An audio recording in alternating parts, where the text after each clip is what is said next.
Colombians have thronged to anti-government protests.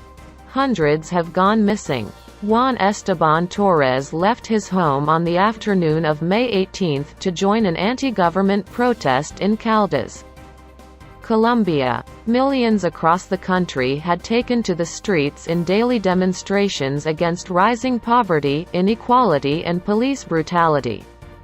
Torres, his brother says, believed they deserved support. Security camera footage gathered by his family shows the 27-year-old walking between the protest and his home. No one has seen him since. "We said goodbye," Daniel Torres said, "and we never saw him again." Video investigation. Killed by police in Colombia. While many of the thousands of demonstrations that have roiled Colombia over the last 2 months have been peaceful, security forces have responded to some with force. The government ombudsman reported 548 human rights violations through June 7, and 20 deaths. Now protesters and human rights advocates say they're seeing the revival of another familiar tactic from Colombia's long civil conflict: disappearances. Hundreds of people in the South American nation have gone missing since the protests erupted in late April. According to the Attorney General's office, 84 remain unaccounted for. Advocates say this is the first time they've seen so many disappearances associated with demonstrations. José Miguel Vivanco, America's director of Human Rights Watch, called that number terrifying. These cases have occurred in a context of brutal abuses by the police, including massive arbitrary detentions, he said. Quote, "Prosecutors need to urgently redouble their efforts to look for these people in police stations, in hospitals, and in the streets, and investigate any police involvement." Violence in Colombia protests escalates amid allegations of police excess. Luz Marina Monzon is director of the Unit for the Search of Disappeared Persons, established to account for the people who went missing during the half-century-long conflict. Patterns that happened during the conflict years ago seem to be reproducing, she told The Washington Post. In a democratic country, this should not be normal. The White House has taken notice.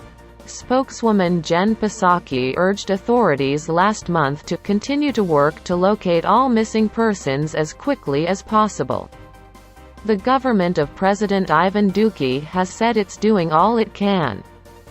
The Colombian Attorney General's office says it received 572 reports of people not located from April 28 to June 15. Of those, the office said, 335 people have been found and 153 reports were inadmissible. In most cases, the office told the Post, the reports correspond to the normal dynamics of people who voluntarily left their family circle, or who, due to circumstances different from those presented in the demonstrations, lost contact with close people. Protests have spread across Colombia. Here's why. Human rights groups say they've recorded up to 700 cases, with some difficulty. Many families, they say, are not coming forward. Most of the cases on their list have been gathered from social media.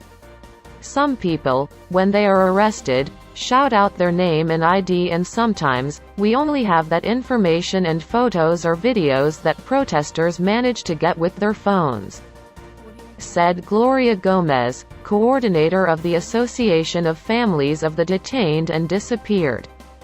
This makes locating them very difficult.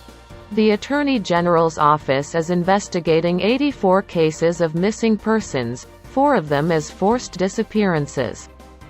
The others lack the necessary elements to meet the legal definition, the office says. Juan Esteban Torres is one of the 4. He participated in protests near his house on May 18, a day filled with tension between protesters and authorities, according to Liberty Legal Corp., a legal advocacy group that's advising the family.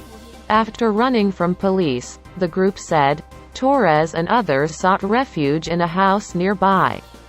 He was last seen by a friend between 10 and 11 p.m.